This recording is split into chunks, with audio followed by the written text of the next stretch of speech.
Good evening. Aloha from Texas. I am at the Gaylord Texan in their atrium. In the middle is a large star in the ceiling, and all around it is a dome. In Texas, they refer to it as the Lone Star State. In reality, we do have a lone star, which is known as the North Star or Polaris. There is one star that does not move. All the other stars move in absolute perfect unison, proving one motion only over the surface of our flat and stationary Earth and around our magnetic center. If I were outside standing in the center of our flat Earth, I would be standing on the North Pole. And almost directly over that in the sky would be the North Star, or the Lone Star, if you will, the one star that does not move. Research geocentric cosmology. It is the only observable objective reality. You can do more research on this by watching our documentary called The Mechanical Realm by Vika Draza.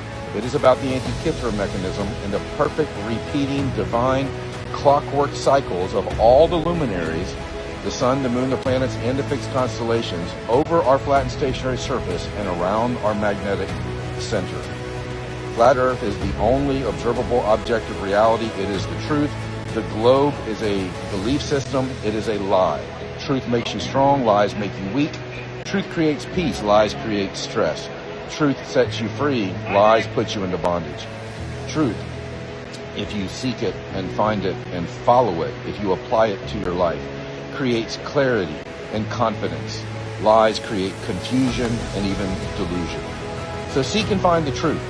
This truth that is being released on Earth today, if you will, of the truth of creation, geocentric cosmology, aka flat Earth, is a bright truth. And if you learn to walk in that light, you will begin to see other things that you can't see now because of believing lies or believing things that are untrue or living in the dark, if you will. So once again, research geocentric cosmology. A good place to start is the Antikythera mechanism and our documentary about it called The Mechanical Realm by Vika Draza. Have a great night. If we use Occam's razor, the Earth is flat. We experience an Earth that doesn't move. We experience an Earth where there's no curvature. When we hop in a plane and you go higher and higher, the horizon always rises. As if we were on a globe, it would dip down and away from us. It doesn't do that. We see a light that rules the day and a light that rules the night. One's the sun, one's the moon. If you believe in heliocentrism, you're supposed to believe that the moon's just a dusty rock that happens to be there that's reflecting sunlight, even though it literally looks like a nightlight, and when we have clouds around it, just those local clouds are lit up, not all of them. So if it was reflecting sunlight, that wouldn't happen. Let's see, what else? We fly planes as if the Earth is flat and non-rotating. We build bridges, buildings, as if the Earth is flat. But allegedly, it's the complete opposite. We see the stars move in the sky. Allegedly, they're not moving, and it's the Earth. We see the sun move in the sky. Allegedly, it's actually not the sun, and it's the Earth that's rotating. You have to believe everything antithetical to your senses and observable reality to believe the Earth is a cartoon spinning space rock. It's time to wake up, bro. Right, we'll talk about time zones and how they actually work. So first, let's look at your globe. Here's how the time zones looks on the globe. This is a Mercator map. That's the flat map that we're told is a globe laid flat. You'll have seen this many times. And so this is how the time zones look. All a bit random, all over the place, no clear organisation, no rhyme nor reason as to why two countries that are next to each other can use multiple time zones. Other countries separated by hours, yet they're back to back. Now the story that we're told is that every country sets its own rules. Fair enough, superficially reasonable. But we'll now look at time zones on the map that every civilization pre-NASA used and see if there's any logic on their model. So what you're looking at here is a Gleason's map. It is an azimuthal equidistant projection map.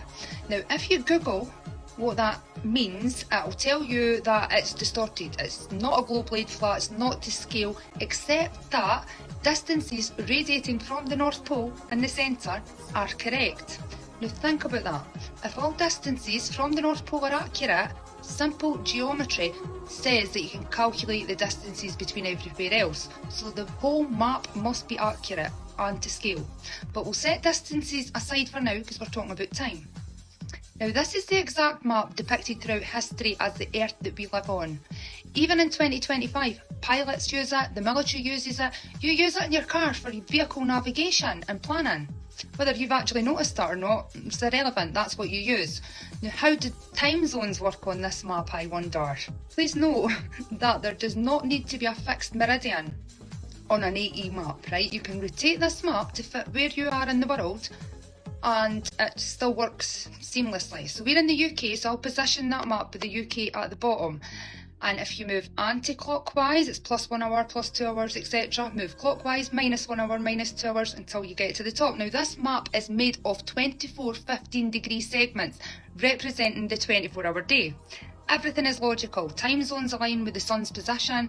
It fully explains why some countries have multiple time zones. Look at that perfect flow, a perfect 24-hour clock, and it follows the sun's path like a sundial shadow does, and it all works like clockwork. Here's a flight map from the 40s showing how time flows effortlessly around the world. What you need to ask yourself is, do you really think it's a random coincidence that time looks chaotic on the globe that we're supposed to live on, and yet on the not accurate AE map it gives a perfect 24-hour clock? Verifiable at a glance, and it's the same map we use for navigation and planning. That would be one big coincidence. Some more unexplained random phenomena, I suppose. If the Earth is flat, why does Antarctica have 24-hour sunlight? That's a question flat earthers get all the time. All right, picture this. You're sitting in school, globe in front of you, your teacher spinning it, pointing to the South Pole. They say down here the sun circles and never dips below the horizon. You nod because what else are you supposed to do? But years later you realize something strange. You've never actually seen this with your own eyes. Almost no one has. And here's the twist: countless travelers who have gone to Antarctica report something very different. Instead of a glowing sun circling around for 24 hours, many only find quick bursts of long daylight, shadows that don't add up, or even edited time-lapse footage online that looks suspiciously fake. Why do we have endless documentaries of the Arctic's midnight sun, yet only scraps of shaky claims about Antarctica's version? Shouldn't there be thousands of videos proving it beyond question? Now let's step into the flat Earth lens. On a flat plane, the sun is not millions of miles away. It's local, small, and moving in circles above us. During the northern summer, it circles tightly around the center, lighting up the Arctic for 24 hours. During the southern summer, it widens its path outward, stretching near the ice ring we call Antarctica. That path gives the illusion of near constant light at the edges without requiring a spinning ball. Think about it. If Antarctica truly had weeks of blazing sunlight circling endlessly, why are commercial flights over the South Pole strictly forbidden? Why are independent explorers restricted by international treaties? Why is it easier for you to book a trip to outer space than to freely cross Antarctica with a camera? What exactly are they hiding at the bottom of the world? Here's the kicker. When researchers do attempt to film the so-called Antarctic midnight sun, the footage always cuts, skips, or loops. No uninterrupted 24-hour live stream exists. Doesn't that strike you as odd in a world where people live stream themselves eating lunch for hours? So maybe the real answer is simple. Antarctica doesn't prove the globe, it exposes its cracks. The 24-hour sun narrative works beautifully in textbooks, but collapses under first-hand observation. On a flat Earth, the sun's outward spiral explains the phenomenon far cleaner. And without the gaps, mainstream science dances around. So let me leave you with this. If the foundation of the globe depends on evidence you can't check for yourself, is it really proof at all? Or just another story polished and repeated until we stopped asking questions? Follow this page if you want to see more of these mind-bending breakdowns. Because trust me, this is just the tip of the iceberg.